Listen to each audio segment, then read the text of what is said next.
আমাদের দেশের কিছু মুসলমানের নাকি বলে ধর্মের সাথে রাজনীতির কোনো সম্পর্ক নাই, এরকম একটা বাক্য আমাদের দেশে আছে। কি কয় কথা বলে এরকম একটা বাক্য বলে না, কয় ধর্ম এক জিনিস রাজনীতি বলে কিনা বলেন?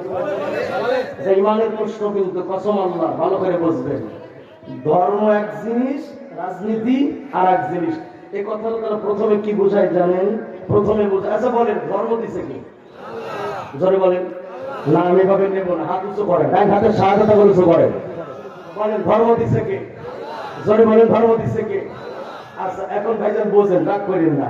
যারা বলে ধর্ম এক জিনিস রাজনীতি আর এক জিনিস, এই কথাটা তারা প্রথমেই বুঝাই দেয় আল্লাহ দুনিয়াতে সবকিছু ধর্মের মধ্যে দিতে পারছে, আল্লাহর জ্ঞান ছিল, আল্লাহর খালি রাজনীতি সম্পর্কে জ্ঞান ছিল না।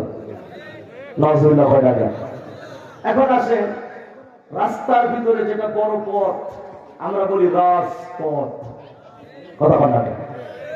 এরপরে দেশের মধ্যে উন্নত মানের শহরকে কি বলি?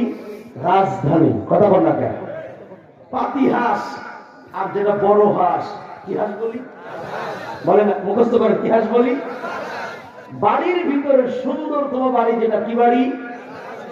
মেয়েদের ভিতরে চমৎকার চেহারা, ফাটাফাটি চেহারা, দেখলেই ক্লাস খায়, কি সুন্দরী, রাজ সুন্দরী, রাজকন্যা। দেখেন যেই জিনিসটা তো সুন্দর তার আগে রাজ শব্দ লাগানো হয়। আমরা বলতে চাই রাস্তার মধ্যে বড় হলে রাজপথ ঠিকই আছে, হাঁসের মধ্যে বড় হলে রাজহাঁস ঠিকই আছে, তারপরে শহরের মধ্যে ভালো শহর হলে রাজধানী ঠিকই আছে।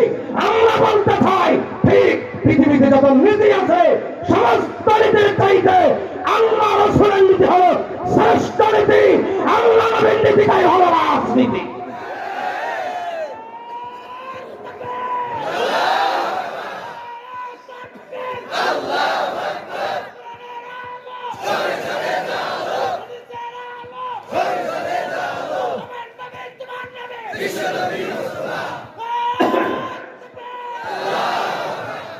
রাত একটার পরে তকবীর দিচ্ছে যুগ ভাইরা, মাশাআল্লাহ, আল্লাহ যুগ ভাইদের ইসলামের জন্য কবুল করুন, বলে আমিন।